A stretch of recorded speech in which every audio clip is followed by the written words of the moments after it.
Wildcats. Excuse this interruption, but we have more wonderful news. The Pride of Peoria Prize Patrol was just here, and we have another winner, Miss Kate Jansen. Congratulations, our wonderful Pride of Peoria. Way to go, Miss Jansen. We're very proud of you.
I just told him that you got Pride of Peoria, and I just told you that he got Pride of Peoria, and you both got Pride of Peoria.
There is nothing better than the respect of your peers, because that means you made it. Thank you.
Judy, you logged in?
All set?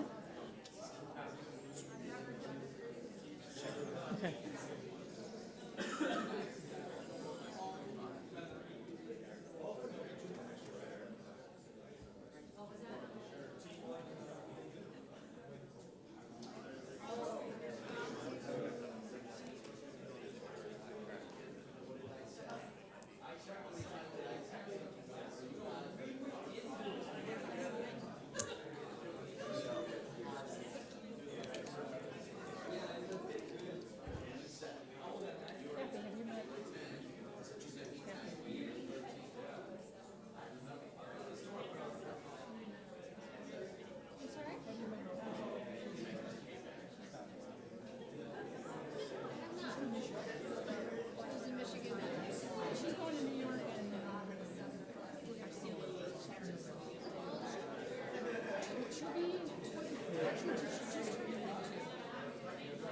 She's braver than I remember. Thank you.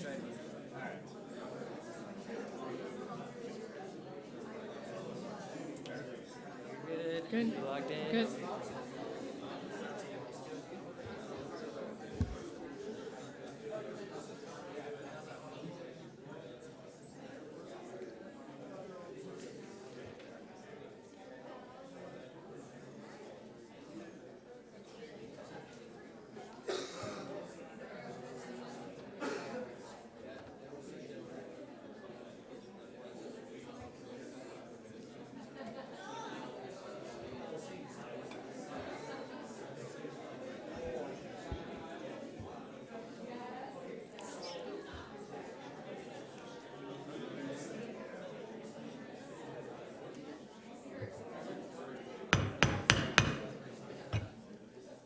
I'd like to call the meeting to order.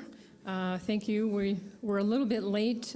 We had an executive session just before this, so sorry it took us a little bit longer than an hour. The third item is a moment of silence followed by the Pledge of Allegiance. Tonight, the pledge will be led by Nate Young, a senior from Raymond S. Kellis. Please stand for the moment of silence.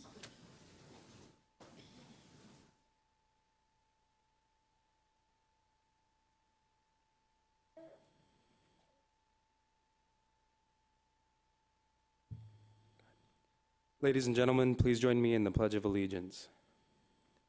I pledge allegiance to the flag of the United States of America and to the republic for which it stands, one nation, under God, indivisible, with liberty and justice for all.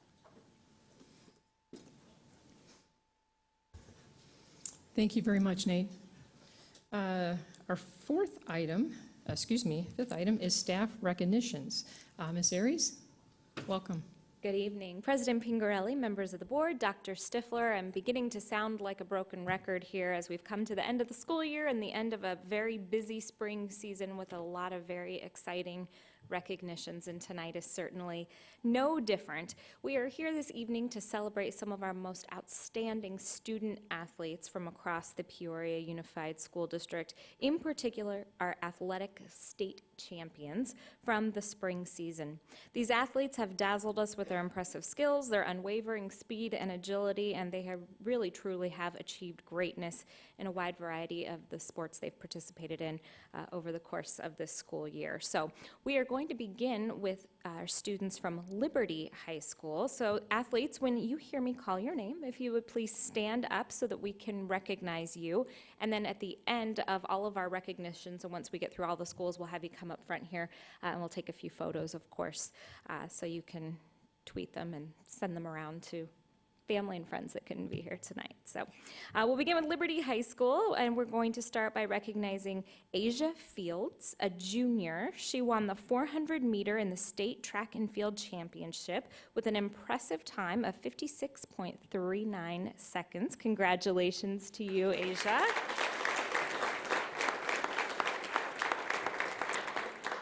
I'm not sure if Troy was able to come in and join us just yet, but Troy Bill's a senior at Liberty. He was a swim state champion, and actually swim is a fall sport, and so we didn't include him in the fall, but wanted to get him included here for the spring.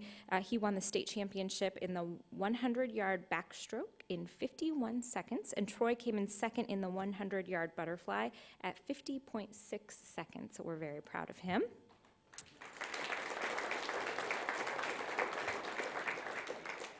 Next up is Miles Niesel, who we also recognized last year. As a junior, Miles was the wrestling state champion. He went 23-2 on the season and is the two-time sectional champion with an overall high school record of 105-15. So congratulations to you.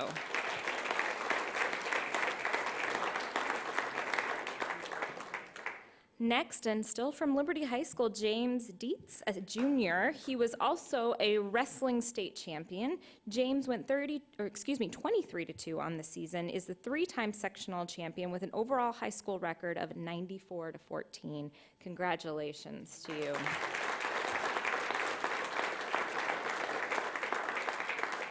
And I'd like to take a moment to recognize their coach, Eric Brenton. Eric, able to join us this evening? Congratulations to you.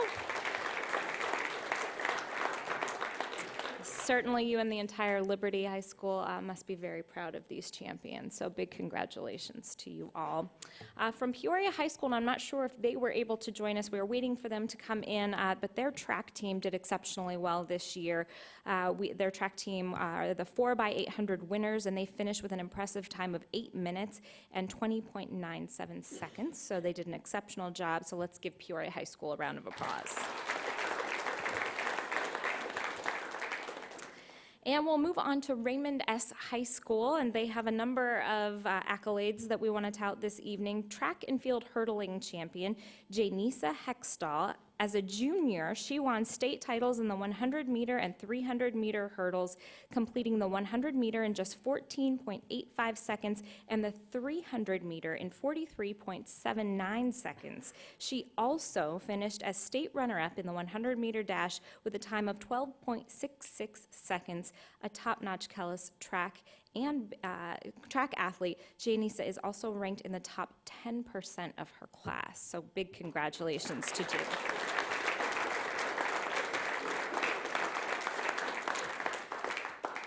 And also from Raymond S. Kellis High School, we are extremely proud to share that we have the 5A state baseball champions in the house with us tonight. Many of you may have heard this team won 10-5 over Campo Verde on May 16th at the Tempe Diablo Stadium. What's impressive about this team is that there are 3 juniors and 2 sophomores in the starting lineup. Their coach, Mike Deardoff, certainly couldn't be more proud of them, and we're very excited about this championship. And you should know they were the 13 seed, I believe, going into this, so certainly I'm sure the competition didn't see them coming, but we're very surprised when they went up there and just made us all very proud, and Raymond S. Kellis High School. So the following players have joined us this evening. Gentlemen, when you hear me call your name, if you would stand: Joseph Spivey, Nate Young, Travis Fusich, Dominic Ibarra, Cameron Schreiber, Sam Curran, Zach Jokowitz, Jacob Lee, and Cody Rhodes. Congratulations to you, gentlemen.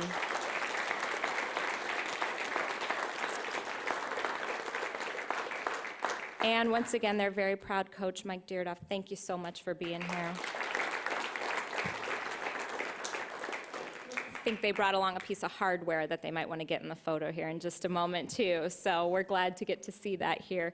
One other recognition we have this evening, and unfortunately, this gentleman who you all have heard of, I'm sure, and many of you know well, couldn't be with us tonight, but we are very proud to share an exciting update coming to us from our Cobra family at Cactus High School. The driving force behind the Cactus High School varsity football team, I know many of you have heard the name, Coach Larry Feckenhire.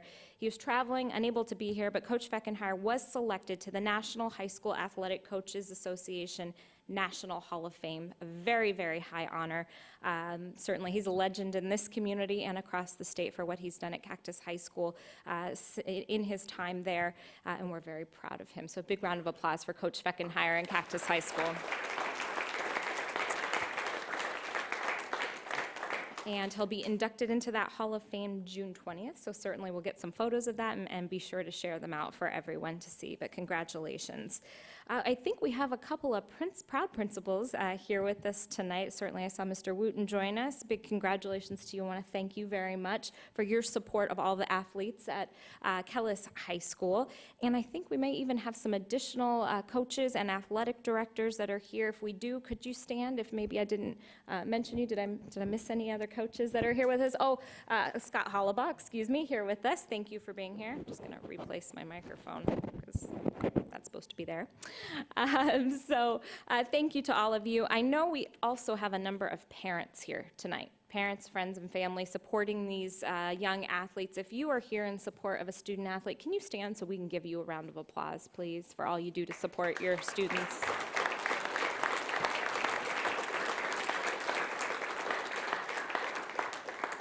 And last but certainly not least, we have Mr. Mike Sievertson here with us. He leads our athletic directors and oversees our athletic program here from the district office. A big thank you to you, Mr. Sievertson, for all that you do. And at this time, I'll invite the coaches that we have here with us tonight. Coaches, if you could make your way up here to me at the podium, just in case our governing board members want to offer any comments to you. We want to make sure that you're here on behalf of your team and your athletes. We'd bring you all up, but it'd get a little cozy up here. So then we'll take some photos. Hello. Mr. Sandoval, would you like to start out with comment or questions? Sure. No, first off, congratulations to everybody.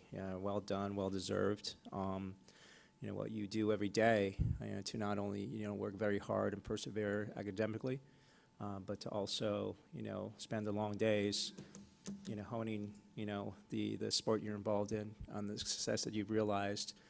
and the collaboration, from a team sport, that characteristic, that value, is invaluable as you further along in education as well as career. So congratulations.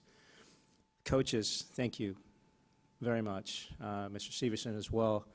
What you do, again, every day to inspire, these individuals, inspire hope in them, confidence. It's just a proud moment for Peoria as always, as what we do across all verticals within our district. And this one being, kind of as we take a look at educating the entire child and understanding what they're passionate for and leveraging that to ensure that their success academically as well. So well done, and thank you. Thank you. Mrs. Doan? Oh, I just want to say congratulations to you all, young men, young women, and your support, family, coaches, staff. I know it was a lot of hard work,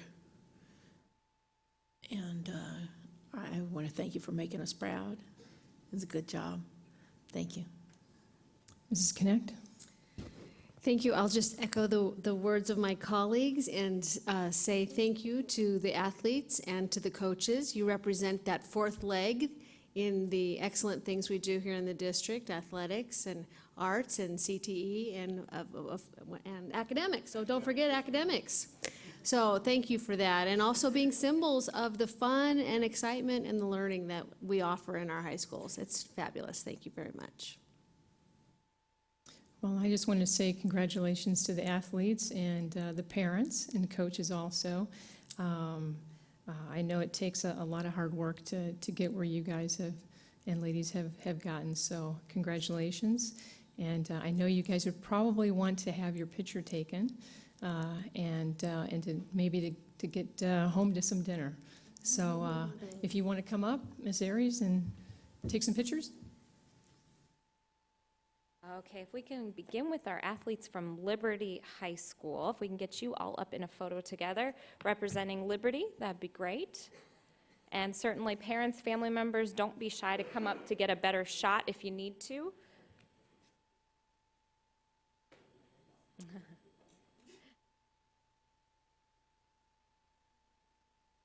Everyone up there? Perfect.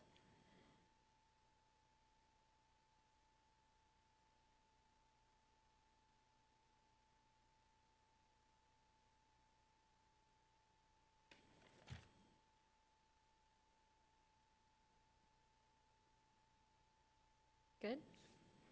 Everyone get their shot? Awesome. And from Kellis,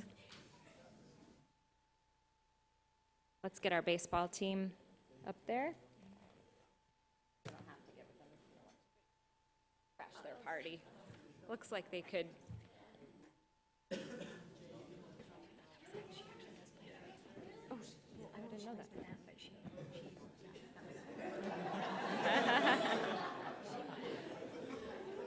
Oh, mine, you're right. Here we go.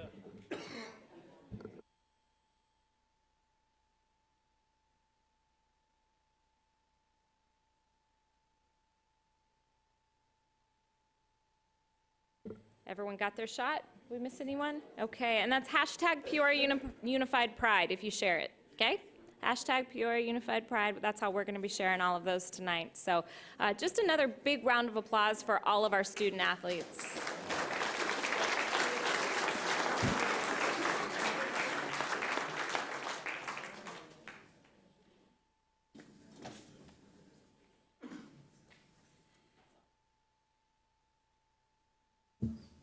Thank you very much for coming. I know you guys are all welcome to stick around for the rest of the board meeting. It might last probably well over an hour. So, or if you'd like to go and talk your parents into buying you dinner, that would be a second option. So you don't feel that you're hurting our feelings. So if you want to go, right now's a good time. Everybody.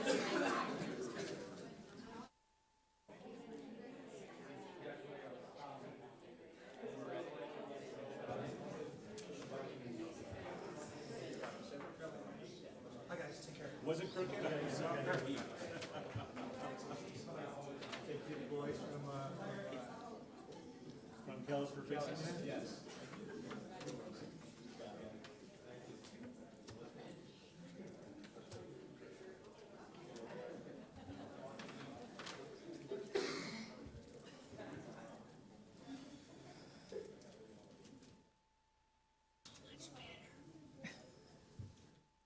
All right. Next item, item number 6, is board recognitions. This time I'll start with Mrs. Connect. No, just. Nothing except for how fun and exciting and rewarding it was to take part in the 8th grade promotions that I did, and how exceptionally moving it was at the Peoria Flex Academy. It was really a nice experience. Thank you. Mrs. Doan? I do. I really enjoyed taking part in the Peoria High School graduation.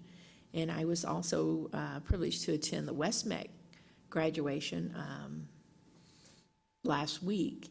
And I am so proud of our CTE program. I mean, not that I'm not proud of other things, but that one has really got a lot of attention from me. I think it is helping our students a lot, and I was very proud to see the young men and women that have gone through there and are now prepared for college or for just a career now. And I mean, some of these young men and women can go out right now and get a job making as much as like $20 an hour. And I've talked to some of them, and they have so much more confidence in reality-based confidence, I would say, that they have a chance to really springboard forward. And I was very privileged to attend that, and very, very proud to be part of that. Thank you. Mr. Sandoval? Yes, agreed. The graduations were an honor to attend and be a part of. To see the product of certainly all the hard work that all of our staff, teachers, admin, coaches, et cetera, how everybody collaborates, parents as well, the community, to ensure the success of our students. It was amazing to see all the smiling faces and proud moments, and to see, to Judy's point, you know, the end result of individuals who are now confident and adaptable, and certainly compassionate as they, you know, further along their through college career in life. So thank you. Thank you. Yes, and I also attended graduations. I attended the Flex Academy, and which was very moving, and also Ironwood High School. And I am looking forward to going to the CTE meeting in Tucson coming up in July. So that's it for me for this evening. Next item is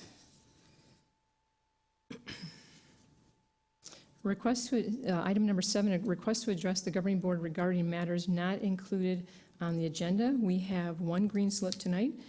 Cassidy Gatros. Thank you.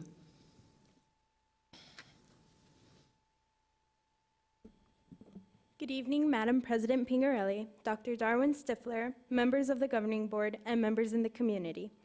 First and foremost, I would like to say congratulations to all the students who graduated and promoted in the PUSD for the 2016-2017 school year. As one chapter closes, a new one begins. Good luck to all on your next endeavors. As a student at Raymond S. Kellis High School, I would like to say thank you to Ms. Kelly Dameron and Ms. Jacqueline Brazino with Grand Canyon University for allowing students in the PUSD to be mentored from a collegiate standpoint and to gain knowledge to further their business and marketing strategies for the DECA program. A great big thank you to Grand Canyon University. Also, thank you to the PUSD CTE programs, Dr. Patty Beltram, for giving many students the opportunity to be a part of amazing programs and to hone in on skills for the future career choices. And congratulations to the Raymond S. Kellis baseball team. Mm-hmm. To Mr. Kegel, I was saddened hearing the news at the Raymond S. Kellis High School graduation ceremony that was announced by my principal, Mr. Booten, whom, by the way, gave an awesome speech. You've made a positive impact in the PUSD for many years, and I'm very appreciative for all that you have done and will continue to do for students in the PUSD. Thank you for all the wonderful opportunities you have given in each and every student. Thank you.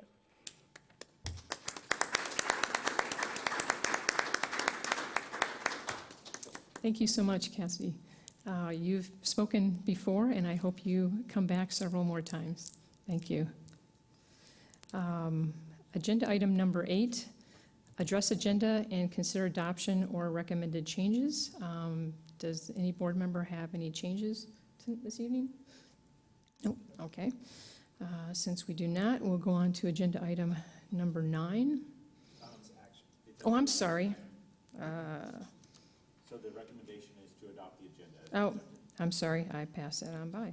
Then I would need a motion and a second. I move to adopt the agenda as stated. Second. Ouch.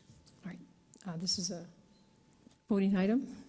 Members, please cast your vote. We got to go back. Do you want to just do a I voice? think too, correct me if I'm wrong, Dr. Stifler, if we don't make a motion, we just bypass it. It'd be fine. Yeah, that's fine. You were good, Mrs. Okay, Pingerelli, I good. apologize. Have we in the past? Yeah. I don't know, I'm feeling especially formal this evening, I apologize. Okay, that's all right. Shall we do a voice vote since we have a motion and a second? I believe- Moved by Ms. Connect and seconded by Mr. Sandoval.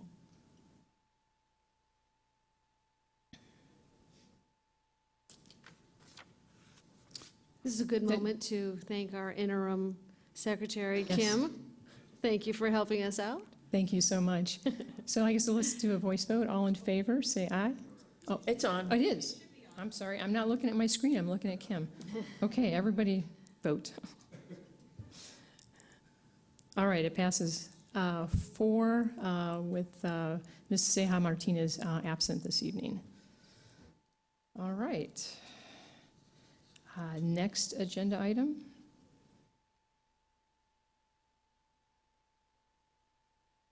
Is agenda item number 9, consideration of recommendations for administrative appointments for the 2017-18 school year. Mr. Davidson?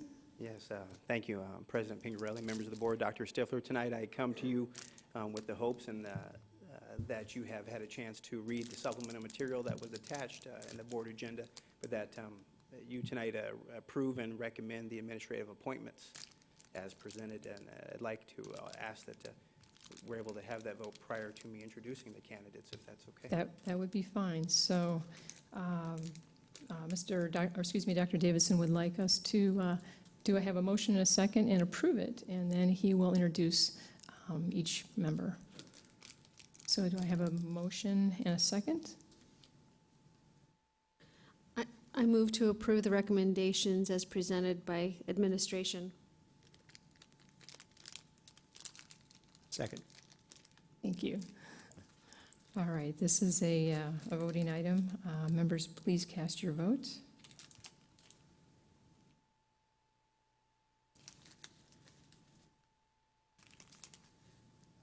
It passes 4 and with 1 absent.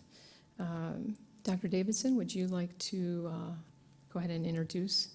Thank you, President Pingerelli. I think that'd be awesome. With that being said, we do have 5 new team members tonight with us, along with their families, and I didn't know if you'd like me to bring them all up at once, perhaps, as I introduce them, or if you'd like them to be recognized individually. So I offer that up to you all. One at a time. That's fine. Unless I get overruled. That's fine. I think one at a time is better. Okay, well then we'll start with our appointment, and thank you for your vote tonight, with our appointment for our Executive Director of Exceptional Student Services, and that is Mrs. Kelly Glass, and Kelly is over there. Kelly, come on up. Kelly currently serves as the Director of Federal Programs and Community Outreach in our Fria Union High School District. She has also served as an Assistant Superintendent in Page Unified, as well as in a school district, Goshen County School District in Wyoming. She has administrative experience in Montana, where she worked as a Director of Curriculum as well as a school principal. She has earned a variety of degrees, most recently from the University of Montana, However, she is working on her doctoral degree at Walden University with hopes to be done in 2019. So we're excited to have Ms. Glass join us, and she also brings tonight with her her mom. So Kelly, come on up to the mic and welcome. Thank you. Did we have to twist your arm to take the job? No, not really. President Pingarelli, governing board members, Dr. Stifler, thank you so much. I'm very excited to join the team. I can't tell you how incredibly welcoming the staff has been since the day I received an offer for an interview. Phone calls and emails, you've got a phenomenal HR staff, so I just wanted to let you know that. But thank you, I'm very excited to join you. Thank you so much. Does any member have any questions? No, just that We we just- look forward to getting to meet you and get to know you better. Yes, welcome. Come aboard. Or, thank you. Thank you so much.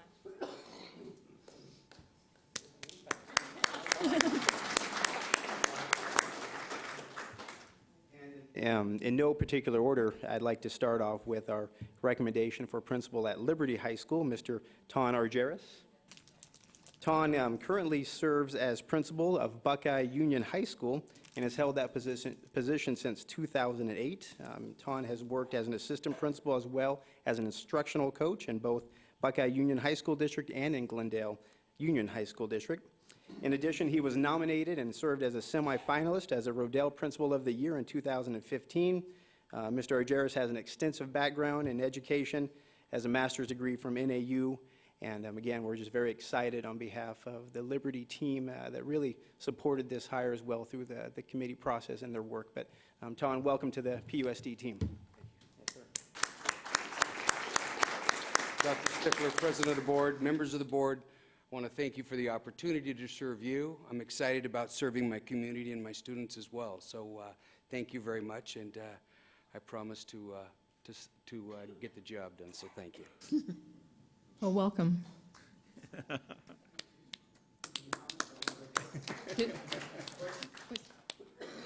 Sir, comments? Just welcome. Dell, wow. That's an amazing, amazing thing to have on your resume. Welcome to the community. Thank you. Welcome.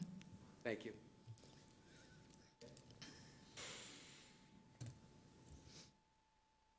Next, we'd like to highlight Mr. John Nitschke, who's over here with his family, his wife and children. John is being recommended for principal of Santa Fe Elementary. He currently serves on the faculty at Saguaro Ranch, where he has been serving as an assistant principal. He also this past year served as an interim principal over at Alta Loma. He has an extensive background as well as a professional educator, has been in Peoria Unified for many years, and has a master's degree with distinction in elementary ed as of 2002. So, John, welcome and congratulations on your new position.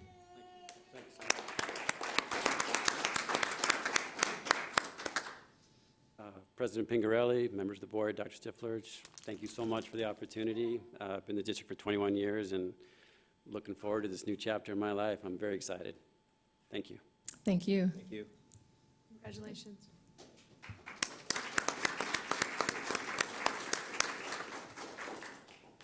Next, we'd like to highlight Ms. Danielle Scripp, who is sitting over here as well with family members. Danielle is being recommended for principal of Country Meadows Elementary School. She currently serves as an assistant principal at Desert Palms and also has served in our district as an elementary school teacher. Again, as others, a very extensive background in public education and also has her master's degree of administration from Arizona State. Go Sun Devils as of 2010. So congratulations, Ms. Scripp.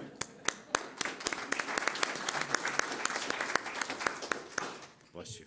President, members of the board, Dr. Stifler, thank you for this opportunity. I'm extremely blessed to be serving Country Meadows, embracing, capturing kids' hearts, as well as filling some pretty big shoes, the legend, Mr. Barrett. So I'm excited. Thank you for the opportunity.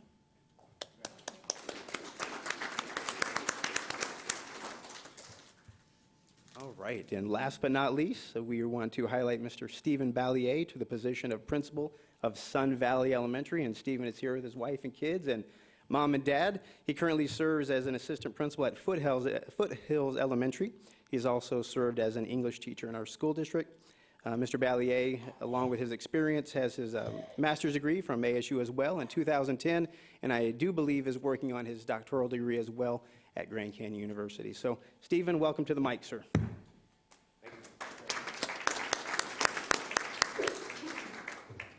I have a cough. President Pincarelli, members of the board, Dr. Stifler. First, I just want to say thank you to everyone in the interview process, Dr. Stifler and now the board, for showing their confidence in me in leading Sun Valley. I'm a product of this district, of Paseo Verde Centennial High School, and I believe everything that was afforded to me as a kid gave me so many opportunities moving forward, and so that's my charge, to make sure that every student that walks in our doors are given the same love and support, and given the same opportunities to pursue whatever they want when they leave my school. So I want to thank my wife, because I'll get in trouble if I don't, and my two kids, McKenna and Rowan, and my parents over there, and just thank you so much. Thank you.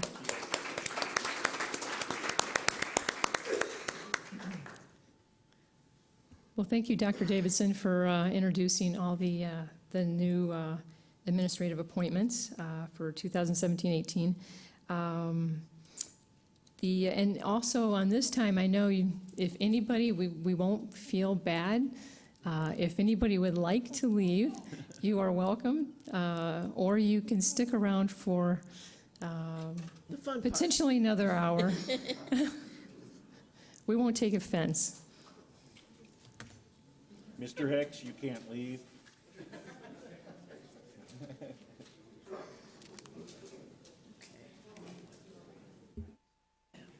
Yes. Oh, what? I know.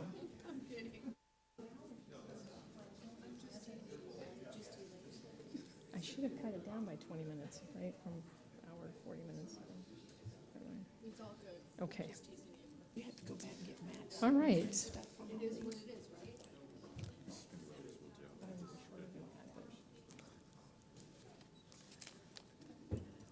Well, thank you, Mr. Hicks. Next item is item number 10, consideration and possible adoption of a resolution providing for all matters relating to the sale and issuance of school improvement bonds of the district, including delegation to the superintendent and chief financial officer of the district to determine certain matters related thereto. Mr. Hicks, thank you. Good evening, Madam President, members of the board, Dr. Darwin Stifler, colleagues and community members. I am pleased to be here tonight to talk about our bond sale agenda item. I do feel like I said something or I'm doing something here, because we had a full room just a few minutes ago, and this is the important stuff that's going on. I'm just kidding. This agenda item is regarding the bond from the 2012 bond. So the voters approved in 2012 a $180 million bond. As is the process, after voter authorizations, the board must approve the actual bond sale. In addition to this meeting, districts that have used bond proceeds in the year must do a public presentation on their use and future use, and that's required to be done anytime in September or October. We normally do that every October at the same meeting that we do our annual financial report. In addition to that requirement, we have always here in Peoria, at least always been since I've been here, during our board retreats, or for this year, it was January 26th during the study session, we also provide an update on our bond projects and where we are and where we're going forward. The objective from the administration is to be as transparent and accountable as possible. This meeting serves a couple of purposes besides the legal requirement that the board must approve that resolution for the sale of the bond.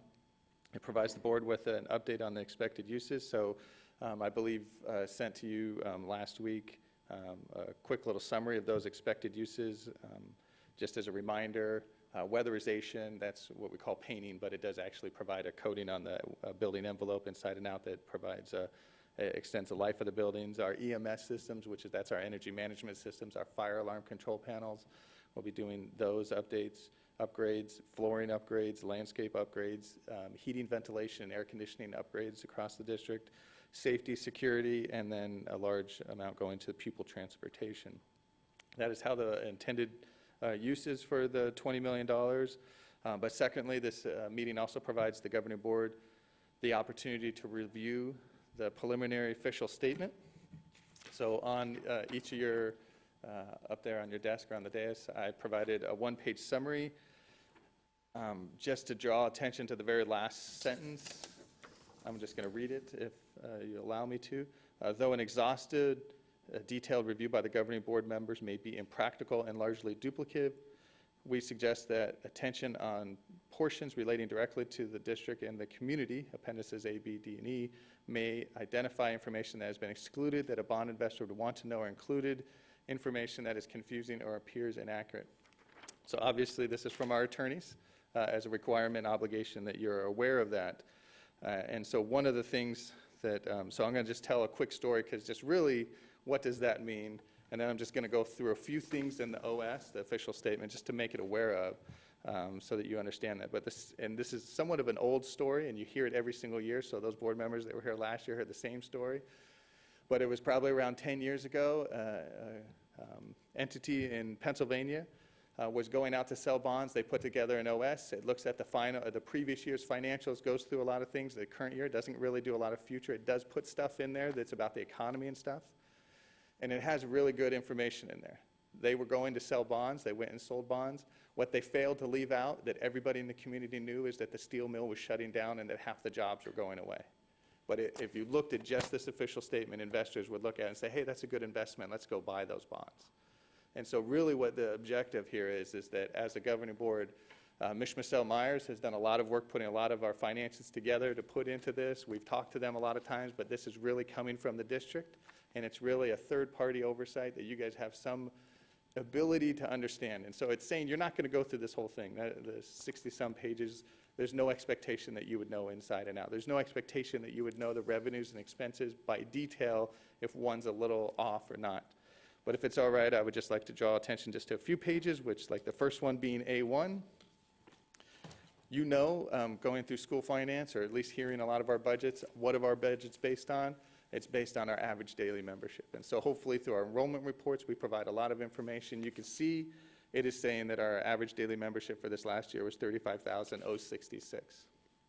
So some of this is, what is our budget built on for next year? It's built on the same number. So the thought is, if you look at a few of these little tables, you would be able to see really quick if there's something being misled and that an investor would come back and say, wow, the board should have known about that. That, to me, is one of the big ones.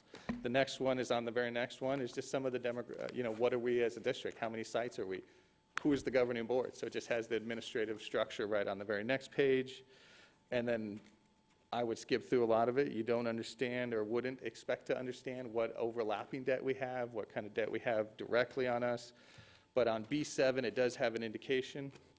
You live in our district, you're representatives of our district. It does talk about just the net assessed valuation, and it has the amount for next year, and it has the amount from the previous year. And the previous year, you could see there's an upward trend.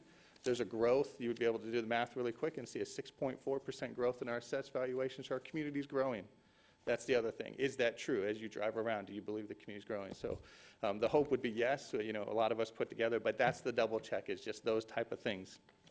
And so I would just say one last statement about this is that if you do see any, you continue to look at it all night tonight and maybe tomorrow. We do go official with the official statement tomorrow.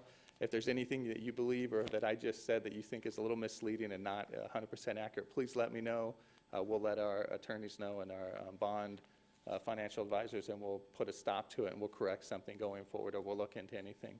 So really, this is just a third-party check from an oversight representative of the district, that we're not misleading investors in any way. So that's what your obligation, and that's what that legalese says, is that is your obligation. The one more thing that I would add is that the $20 million, so the expected interest cost, so a lot of people like to know how much is this costing. We're projecting, our estimate from our projected sale is it'll be roughly around 3.46% interest cost we're paying on the bonds. And the average duration is about 12 years. And currently, once we sell this $20 million, we'll have sold about 81% of that $180 million that we're going through. We will have 2 more sales, so we'll do it again next July, and the following July is that to continue, and then we'll finish out the 2012 bond authorization. So hopefully between last week's communication and this provides you enough information, and I'll stand for any questions. I'll start with Mrs. Doan. Do you have any questions, comments? No, it looks pretty straightforward. Mr. Sandoval? No direct questions, and certainly, obviously, trust the due diligence and et cetera. So thank you. Mrs. Connect? I have none either, but I do want to thank you and Ms. Myers for all her work also. So thank you very much. Thank you. So this is a voting item. So I would need a motion and a second to move it forward. Motion to consider the possible adoption of a resolution providing for all matters relating to the sale and issuance of school improvement bonds of the district, including delegation of the superintendent and chief financial officer of the district to determine certain matters related thereto. In a second? Second. All right, I've had a motion and a second. Members, please cast your vote.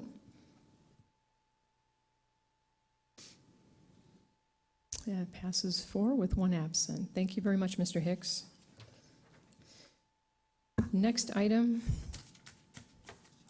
is item number 11. This is consideration of the award of the performance-based compensation included in the 2016-17 employment contract of the superintendent. This is what our executive session was about at 5 o'clock. Let's see. We have, as a board, Dr. Stifler has met our criteria to have the performance-based amount this year. So is there any discussion or further than what we had? You have do you want to list what the, Oh. so the community knows what criteria we, Do you want to do that, please? You have it? Okay. 6 criteria were listed for me as an incoming superintendent. The first one was to maintain or increase Arizona math scores. Our math scores grew across the board. The second one was to, and any 4 of the 6 would trigger the performance. Number 2 was to maintain or increase Arizona Merit ELA, English Language Arts scores. Some of those were up, some of those were down, so that is not a finding of positive there. Number 3, maintain or increase graduation rate. We did, glad to say, a big deal for our district. The fourth one is to maintain or increase the average composite ACT scores. We don't have that answer back yet. Fifth, maintain or increase the result of the National Center for School Leadership survey question. My school or district is headed in the right direction in terms of improving student achievement. I'm very proud to say that was affirmative coming back, and I appreciate our research department on how they handle all of those. And the last, number 6, was to meet with staff at every school and department, and did that as well. And so 4 of the 6 were met, even though we don't have one of the indicators back. We already met that, and so it meets what was defined in the contract to do. Thank you very much. Well, I will move that we award the performance-based compensation included in the 16-17 employment contract of the superintendent. I'll second. All right, this is a voting item. Members, please cast your vote.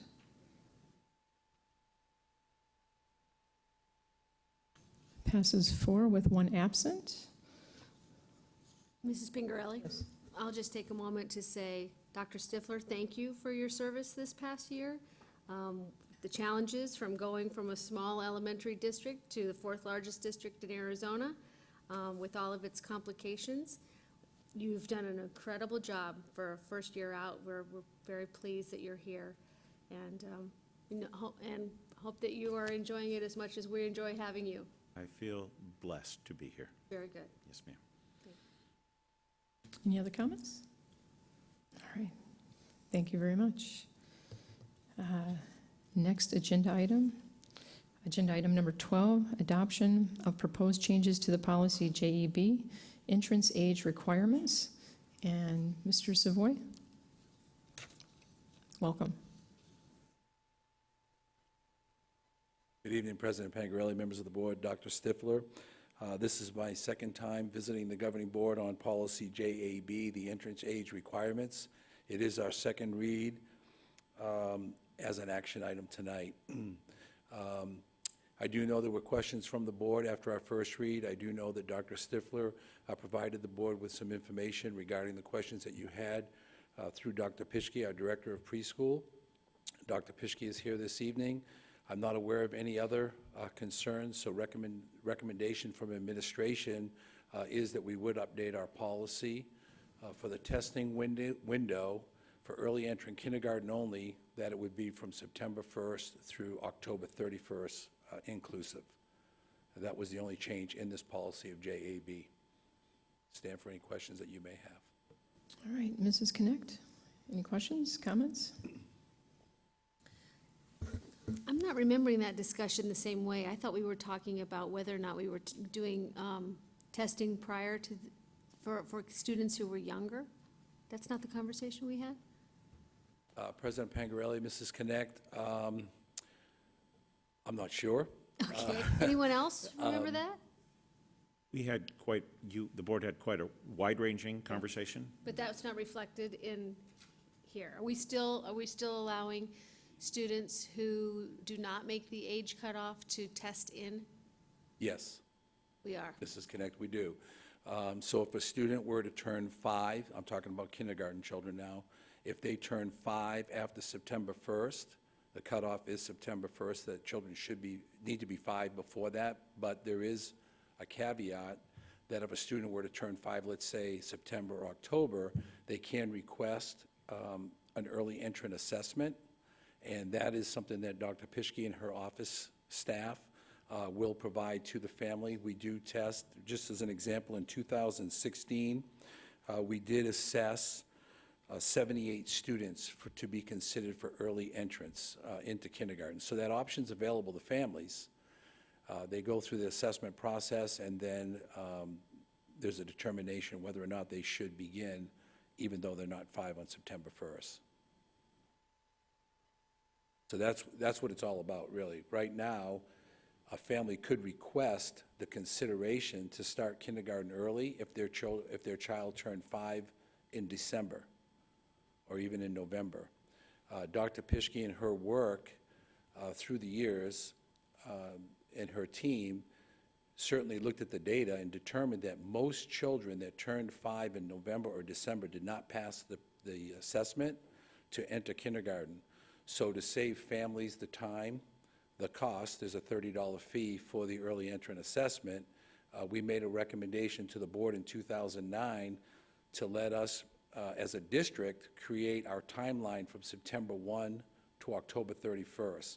That window seemed to be one that more children who were assessed for that early consideration had a better opportunity of passing and beginning kindergarten in August with all the other children. So that's really what it boiled down to. So is the objective putting more kids in kindergarten early? Or is it making kids successful in the long run? Because a worst case scenario is a student who's precocious at age almost 5, starts school, but developmentally doesn't catch up with his or her peers and has to repeat a grade. Hello?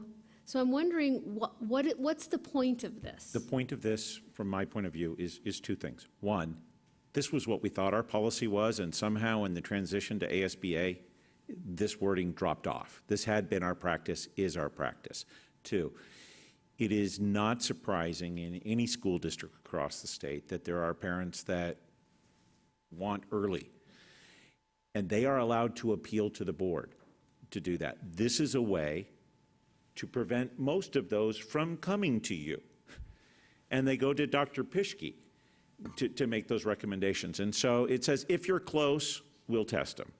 We still don't think it's necessary, but we will test them because it could be that a student is appropriate and ready. Is that fair to say, Dr. Pischke?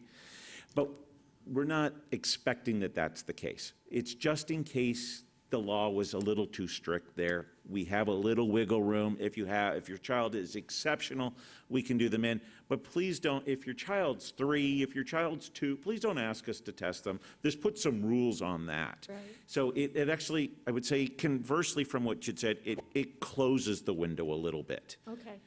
The window was wide open, and we're like, uh-oh, how did that happen? We thought that the window wasn't wide open. This closes the window back to what the board's original discussion had been prior, 2008, I think Mr. Savoy said, and what our practice has been. So this matches our practice. We strongly recommend that this is the case. Well, I appreciate that explanation, because the research shows that kids do better if they're on the older end than I the agree. younger end. I mean, time and time again. So we want every kid that starts out with us to have the maximum potential to achieve. So putting more younger kids in should not be our objective. And It if you're is- telling me that it's not, It then is I'll not. support this. It is not, and further, should we take a child early and they are retained, we receive no funding for that child the second year. Right. So there is nothing encouraging us to do that, but there are a few times when it's appropriate, and honestly, usually it's a girl. Okay. All right. For that explanation. Thank you. Mr. Sandoval? No, that conversation answered my questions. Thank you. Mrs. Doan? No, thank you. All right, I have no questions on this one either. Thank you for the explanation. Given the explanation, I move to approve. I'll second. All right, this is an action item. Members, please cast your vote. Passes 4-0 with Mrs. Martinez absent. Next agenda item. Agenda item number 13, addition of Peoria Unified School District Governing Board Regulation IKF-RD. So, Mrs. Pingarelli, members of the board, these are purposely back-to-back, 12 and 13. So, number 12, this is very confusing for many, many people. Number 12 is actually formal governing board policy. Among the very first things in governing board policy is the superintendent has the authority to create regulations to support policy. In our first organizational meeting, I committed to the governing board that I would not make a regulation without sharing with it publicly with you. This is such an example, and it's purposely backed up. It has nothing to do, it's actually at the opposite end of the spectrum. It has to do with high school students who have just graduated as opposed to people who wanted to get into kindergarten early, but a policy and then a regulation. So the regulation says, there could be a time that a student graduates from us, takes a course somewhere else, and we have a sufficient reason to put it on our transcript. It doesn't change, that it's notarized in a way. What it means is this, for some students in athletics who get a scholarship, they might not have taken courses in the right order that they thought, and so they get into one institution, and so the NCAA, thank you very much, Kristen Vanderwater, who's been working on this, and Mr. Sievertson, honestly, almost all school year with the NCAA. It's to just, we're not doing anything to say, yes, we saw that they took another. We had a student who graduated from one of our schools. He was a walk-on student at a university. His coursework was not in the right order. He had taken coursework that he thought would work, but it didn't. And so he took a course through somewhere else.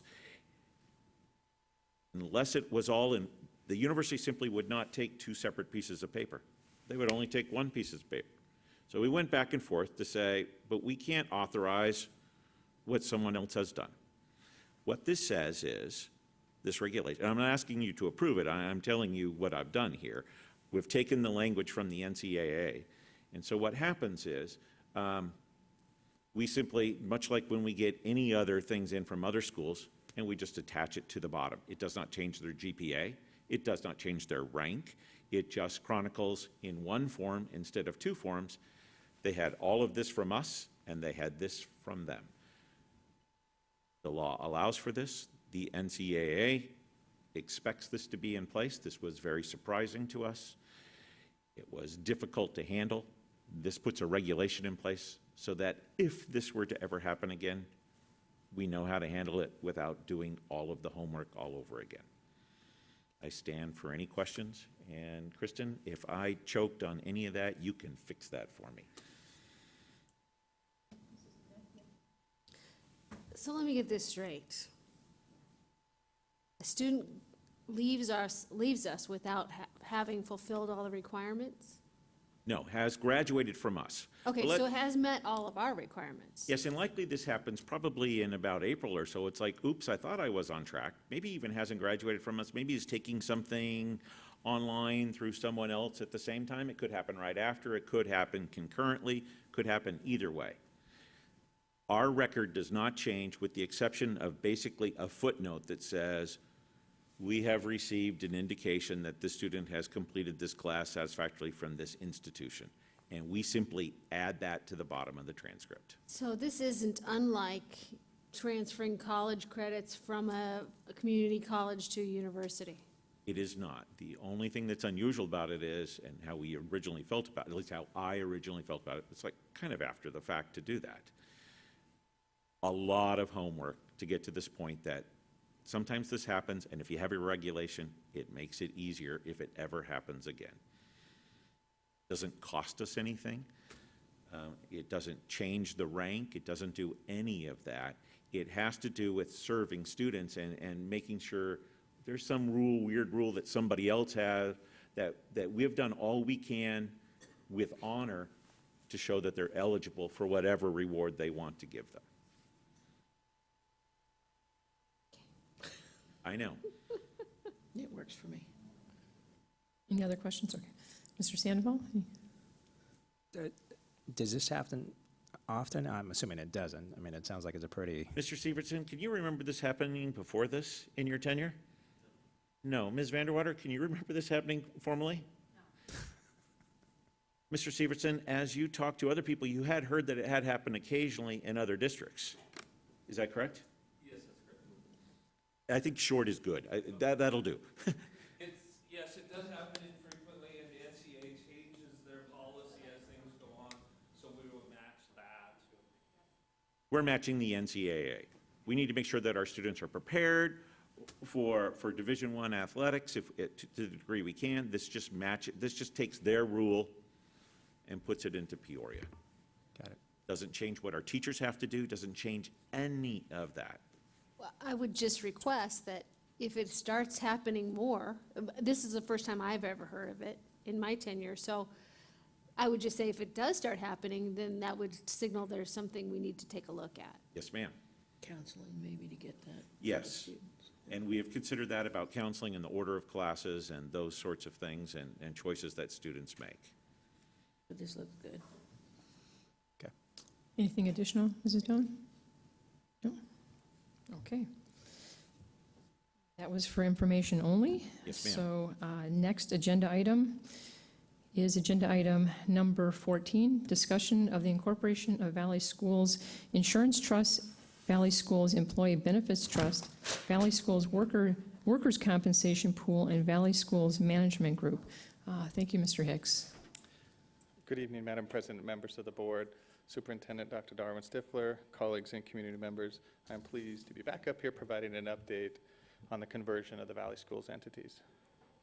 Originally, the Valley Schools Management Group, the Valley Schools Worker Compensation Pool, the Valley Schools Insurance Trust, and the Valley Schools Employee Benefit Trust were each created via an IGA, an intergovernmental agreement.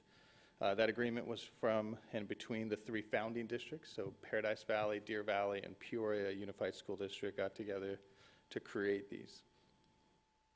This was a correct and proper setup at the time that they were created, but as each entity has grown or intended to grow, the structures that they are now in via the IGA are not conducive to that growth, or in some situations even maintaining that current membership. And so Valley Schools Management Group began looking at this issue about 10 months ago. There have been many hurdles and challenges into the conversion and how that is all structured and set up. the 3 founding districts, so Deer Valley, Peoria, and Paradise Valley, all got together and hired Cantelmi and Brown. So we all had to sign conflict of interest so that one attorney could represent all 3 of us. And they represented us during this process to figure out how, because although it seems simple, just convert them from IGA entities to nonprofit corporations was much more difficult. And so it took a few months of getting us in line with exactly what we feel comfortable with to make sure that anything that we do is not just legal and have full compliance, but it's also in the best interest of each district, which creates another hurdle. But after a few months of that, we actually came to the point that our attorney felt comfortable that it was in our best interest, that it provided a stopgap to maybe some liability issues, that if we're the founding members and that we're created the IGA and there's something seriously goes wrong, that we could, in another one of the districts, that we would have some liability if that entity went down, and then we would have some. This creates a stop in that, that we would have no liability in that, so it creates a little bit of a better scenario when it comes to liability and improves the organization going forward as far as growth and trying to grow in that sense, attract more members. So that was culminated on December 15th, 2016. We were the second of 3 districts, I believe, of the 3 districts to approve a resolution authorizing the conversion. That just meant that we felt good in structure, but now we had to come up with articles of incorporation and bylaws, as well as a plan of conversion, a statement of conversion to submit to the Corporation Commission. So that work, a subcommittee was created, so I was actually not on that subcommittee, but Paradise Valley and Deer Valley joined together with the executive director, Mr. Tom Boone, and those 3 got together to work on all the bylaws and the articles of incorporations. At board meetings, we got together to learn updates, and then we finally, as a board, approved overall those articles of incorporation, bylaws, statement of conversion, and plan of conversion. That was done, I believe, on April 10th, and April 11th they were submitted to the Corporation Commission, and with a conversion date of this July 1st, 2017, such that I have a board meeting on July 1st, 2017. I think it's like 8 a.m. or 9 a.m. the first day to do the official business to be an official entity of nonprofit corporation. So that was what has gone through and why the structure, and that's in place, and that's going to go official on July 1st.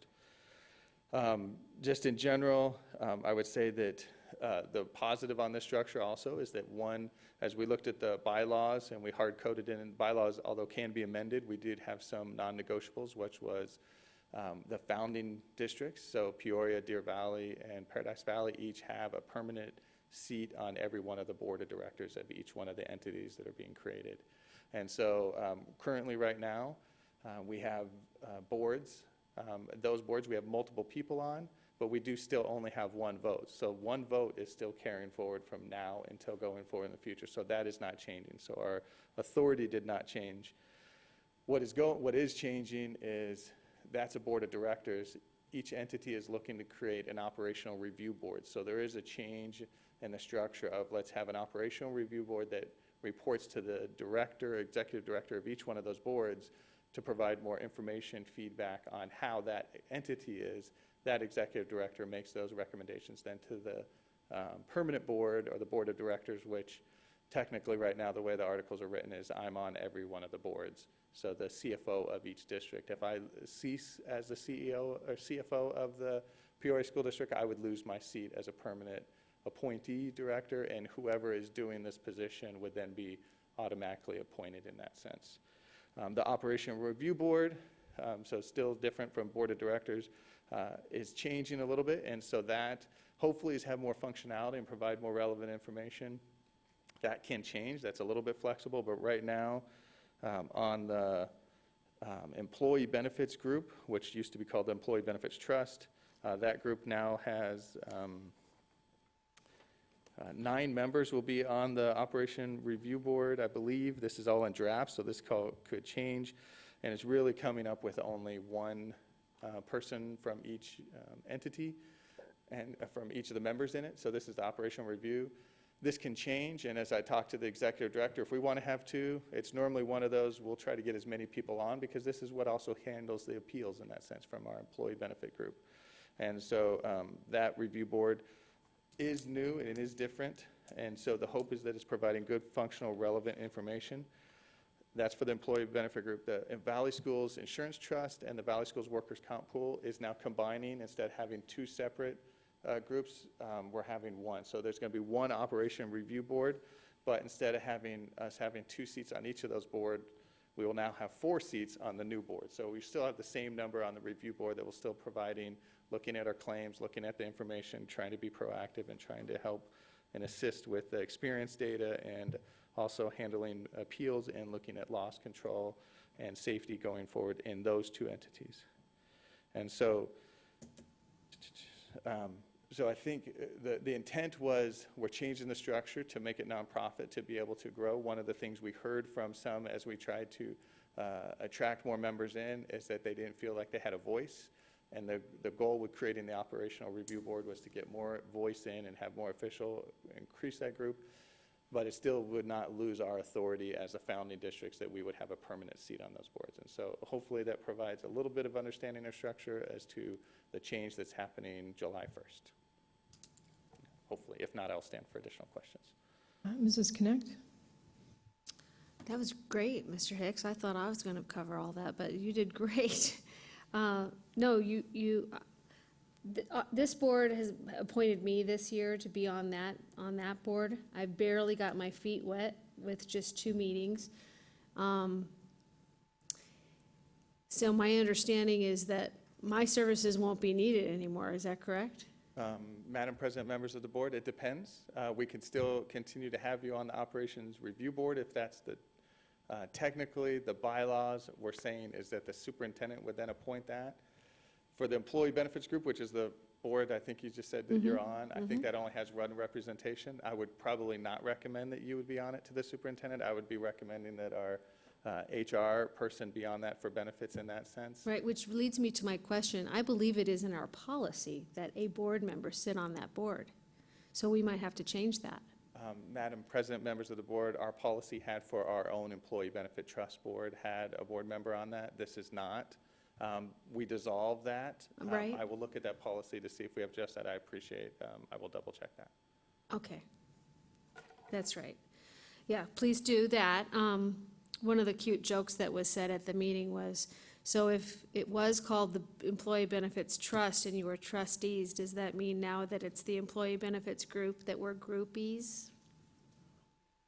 I didn't say it, I'm just repeating it. It was funny at the time. Okay, so we do need to check that out.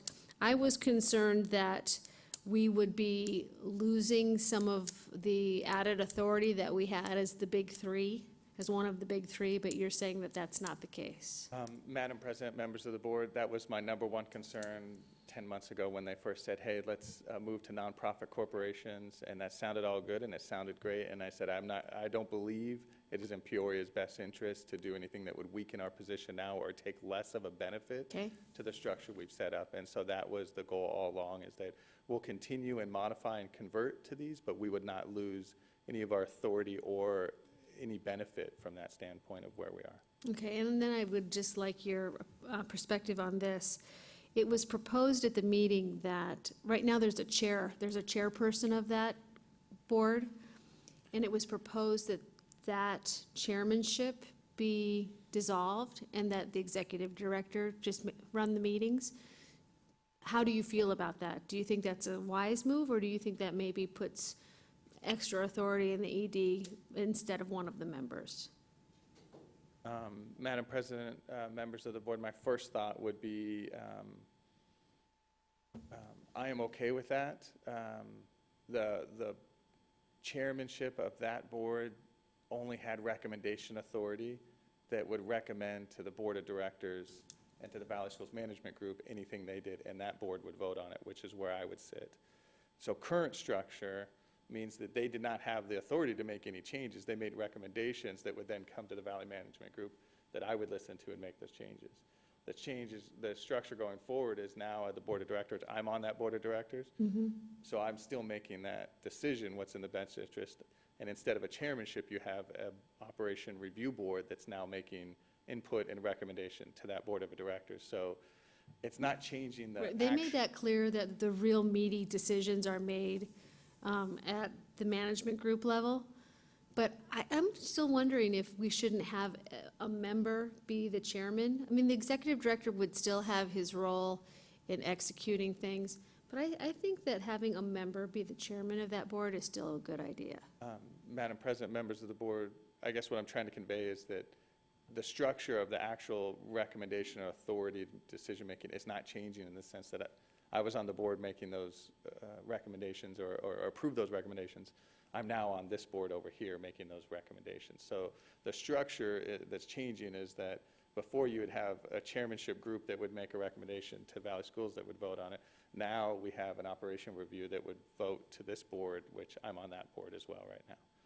The membership of that would be, I'd be recommending somebody from HR, probably Dr. Davidson, to sit on that as our member of the board that's looking at the operation review, reviewing appeals, looking at policies or those practices and those, are we still good with United Healthcare? Should we expand? They would be making those recommendations up to that board of directors of where would I sit. So I don't think that structure is changing too much, even though you're losing a chairmanship and reporting to the executive director is running the meetings. Technically, they were running the meetings anyway. They were putting everything together, working in partnership with the chairmanship. So that structure is still almost the same, except for you don't have that chairman that's working with them, but you still have the operation review board that's all members that are working with the executive director. Okay. Just two quick things. One is there were some subtle changes to the United Healthcare benefits, nothing major, but I recommended to Mr. Davidson that those changes be made, that are employees that use that be made aware of that. And then the other thing is, while these changes are going on, it might be perceived that we have one less person on the EBT, that any board member is always welcome to go in and sit on those meetings. So if you have questions or you want to ensure that some recommendation is made by Mr. Hicks or Mr. Davidson, that you are welcome to attend. Madam President, members of the board, can I just add one thing, is that all that we're talking about is still all in draft form, and it's actually changed about 3 times in the last, so as maybe you're saying this in those meetings, some of the structure's changing because it's all draft and we're trying to look into. So I would say even if the year starts and we finally settle on this is exactly the structure to give input to make recommendations for that employee benefits group, even the following year, it can continue to evolve based on, hey, we're still not hearing enough from a certain group or something. How do we get that input? As long as they're speaking up and saying, it can still be embedded and change the following year in that sense. Mrs. Stone, do you have any questions? Mr. Sandoval? Yeah, I guess more of a statement and an agreement, with what you stated in and around having an individual like Dr. Davidson sit within the more the benefits group, having that resident expert be the voice of our district in that category. It's one of the things for me has always been just ensuring that we are providing world-class benefits to all of our teachers, staff, admin, et cetera, across the district. So what I'm hearing you saying, while this is in draft form, as we go through the transition, you're continuing to ensure that our representation, that we're representing, the 4,000, upward of 4,000 staff in our district, to ensure that, we are protecting and serving them in a way that keeping their best interests at heart. Yep. Thank you. Yeah, I was the board representative before Mrs. Connect with Talia Byzantiner, and so I am very comfortable with Dr. Davidson being our representative. So I have no further questions. Thank you very much. Mrs. Pingarelli? Yes. May I add? President Pingarelli, I apologize. I've been asked directly by a governing board member before, what if Valley Schools isn't in our best interest? Would we be willing to leave Valley Schools? And the answer is unequivocally, yes, we would be willing to leave. This is I believe we can demonstrate many times over that this is in the best interest of our employees, that this is the best deal that we have going. But if it is not at some time in the future, we are open to shop elsewhere. Is that fair to say, Mr. Hicks? Thank you for saying that. You know, I think one of the things that, you know, I brought that up, I think in the beginning of the year, you know, I think from just the best practices from a business perspective is, you know, competition is a good thing to ensure that, you know, we're understanding, you know, what may be out there that might be a better solution. So, you know, to your statement, Dr. Stifler, around, you know, if there is a better solution for our district, you know, what is that process? I mean, you know, is there, in the terms of our agreement with Valley Schools, I mean, do we have opportunities to go out, you know, for an RFP, you know, every 3 years or et cetera? I mean, is there that language, I guess, in our agreements, or is it up to us to say, hey, you know what, we'd like to go out for RFP? Madam President, members of the board, it is up to us. There is a process that we would have to declare if we would like to remove ourselves from being members of Valley Schools. We would have to declare, I think we're changing it back to 6 months instead of 90 days, but you have to give about a 6-month notice. But before you get to that standpoint, I take meetings with vendors on a regular basis on seeing what is out there to verify. That's more of a 30,000-foot look and not going into the details to see, but I always believe, and even if things are going great, it doesn't mean you don't listen to what else is out there, what other options. And so I believe that Dr. Davidson would do the same thing and has done the same thing. So we continue to look. Good. We do have the value of large numbers, and so because we're the large district, we do a self-insured model on all 3 of those areas, and so we will continue to do that because we benefit when we have good years. We're the ones that benefit, not a company. Right now, traditionally, of the last 3 or 4 vendors that I've met with, all of them have a fully insured model, which means if we have a good year, they keep all the profits. And so that's not really what's in our best interest because of our large numbers. We're really suited for a self-insured model, and there's limited ability, but we still continue to look. There's been some hybrid models that have been proposed, that maybe it's a split, maybe we share the savings and stuff. I look at all those and we take all those meetings. Yeah, no, thank you for saying that. I think, you know, one of the things that Dr. Stifler said in the past, and maybe a little differently, is, you know, the enemy of great is good, right? And you know, our ability, or really our culture, to not get complacent, to be open to listening, you know, to those other opportunities. Certainly appreciate.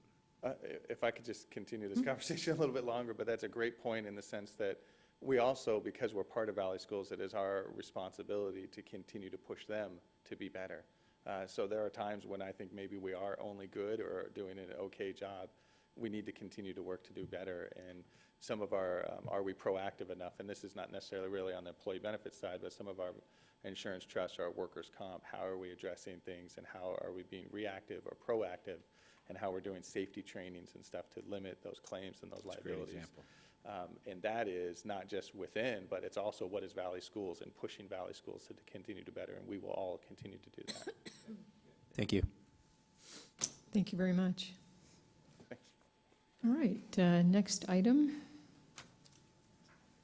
is item number 15, report and discussion on local, state, and federal legislative issues and activities. Dr. Stifler? President Pingarelli, members of the board, the school year's done. Perhaps you're aware of that.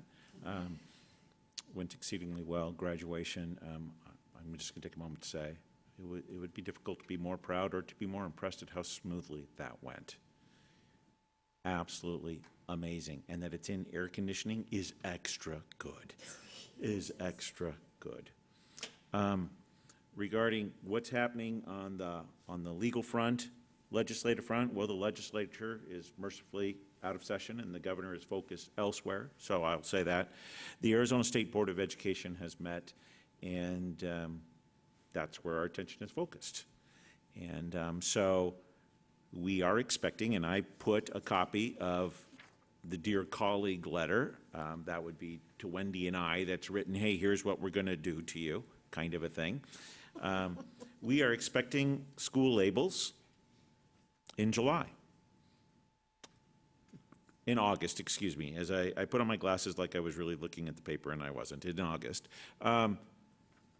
There's a lot of things still happening in that. And there's a lot of concern still in school labels and how that's going to go. This is very complicated. I generally wouldn't give you something with this much education ease, but what's happening on the front, this is impacting schools all across the state. So what will happen there? There's also some redefinition of move on when reading. This is the law that requires that a student is proficient is a proficient reader before they be promoted from third grade. There's some adjustments to that about other ways for students to prove that they're ready. And so, Madam President, here endeth my report. Thank you very much. All right, next item, agenda item number 16, requests for agenda items for future governing board meetings. Mrs. Connect? Yep. Mrs. Doan? Mr. Sandoval? None at this time, but I think in past board, and we talked about how we may be aware of the list of items that have been requested for future meetings to kind of stay top of mind. I'm not sure.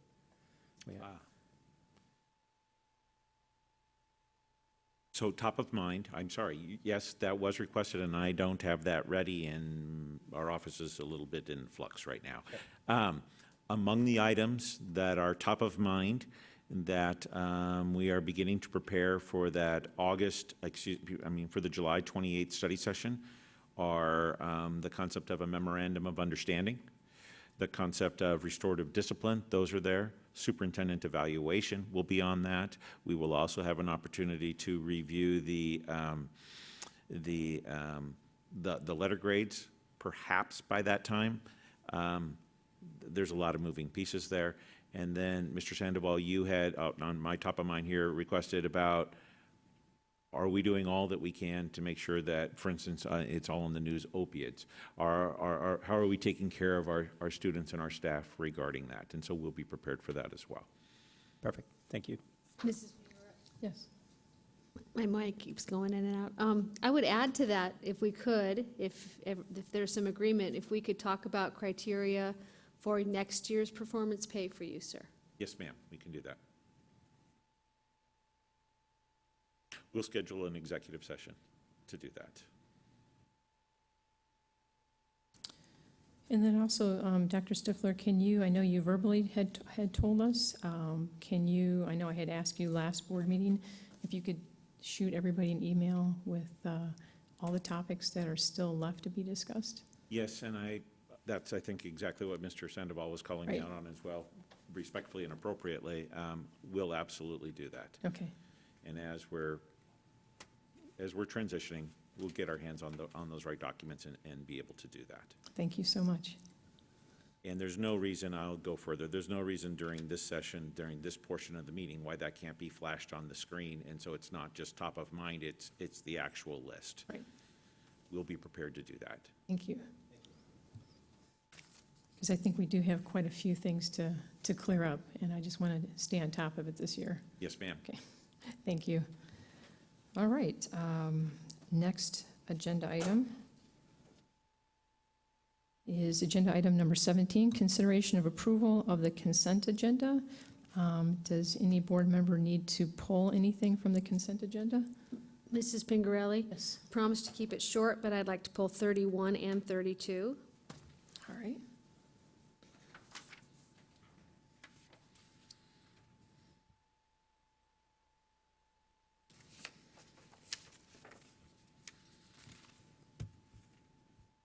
All right, can we just go ahead and approve the consent agenda minus 31 and 32? Kim, will that work for you, or you tell me what works best? That will work. Okay. You might have to catch up after the fact electronically, but that will work.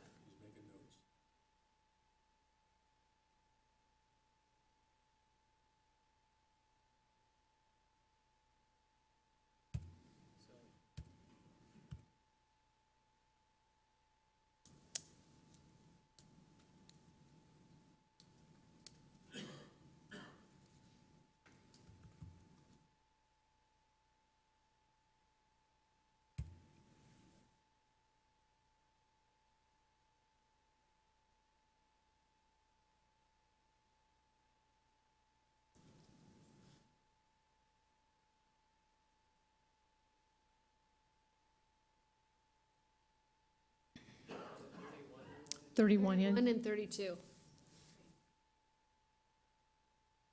Can you let me know when you're ready?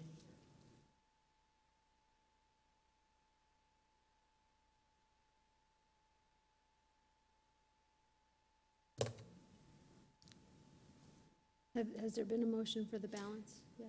There hasn't been a motion. I was just waiting for Kim. Kim, are you set for us to just go ahead and approve the rest of the consent agenda? I can help her follow up afterwards. Okay. I would recommend you make a voice All right. vote to, I move to approve the consent agenda with the exceptions of items 31 and 32. Second. All right. You want to just do a voice vote?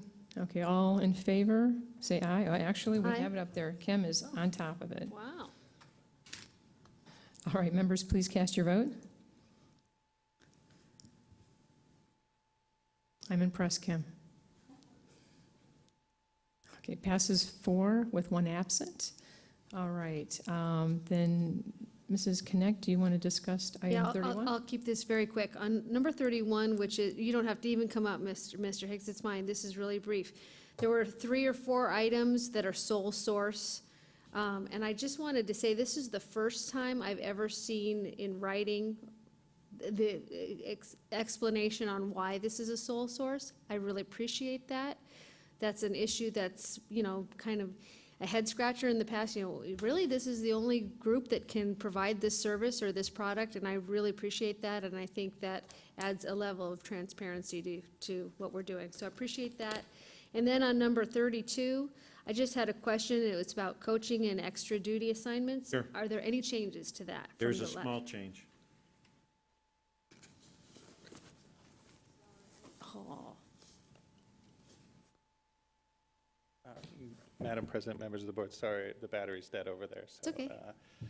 Yes, there's one change. So there is one thing on the extra duty stipends, and that is we're adding dual enrollment stipends for teachers. So we receive money back for dual enrollment. We have not programmed that money out. So after meeting with Kristen, and her team is her, actually meeting with her, looking at the revenues coming in, the expenses, we do subsidize the student.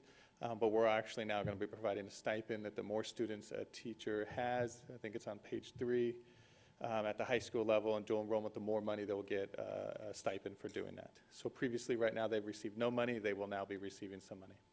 That is a good change. Yeah. Awesome. All right. All right, can we, was there any Unless other you guys have questions? anything to say about that? Nope. I move to approve items 31 and 32. Second. All right, this is a voting item. Members, please cast your vote.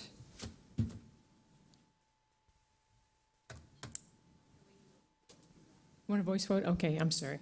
All in favor of passing 31, 32 on the consent agenda, say aye. Aye. Aye. All opposed? It passes 4-0. All right, next agenda item.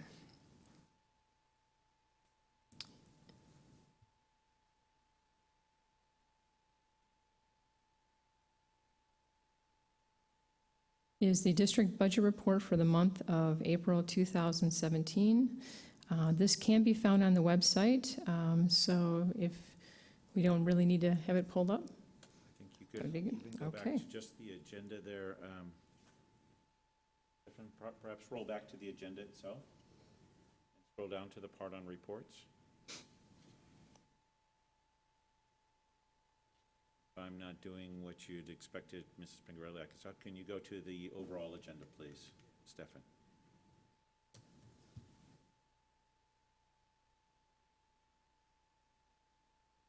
So on these informational reports, Mrs. Pingarelli, items 34, 35, 36, 37, 38 are available to our public. We do a very good job of pushing those out there. We can open up each of these and flash them on the screen if you would like. But I would like to bring to your attention that numbers 34, 35, 36, 37, 38 are there for the entire world in perpetuity.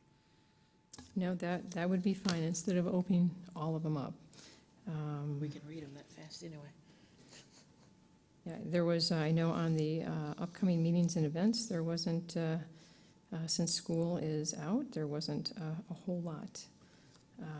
So, no, thank you very much for clarifying that. I think that'll make it run a little bit smoother. All right, so for 34, 35, 36, 37, and 38, we don't need to have them pulled up, then that would take us to 39.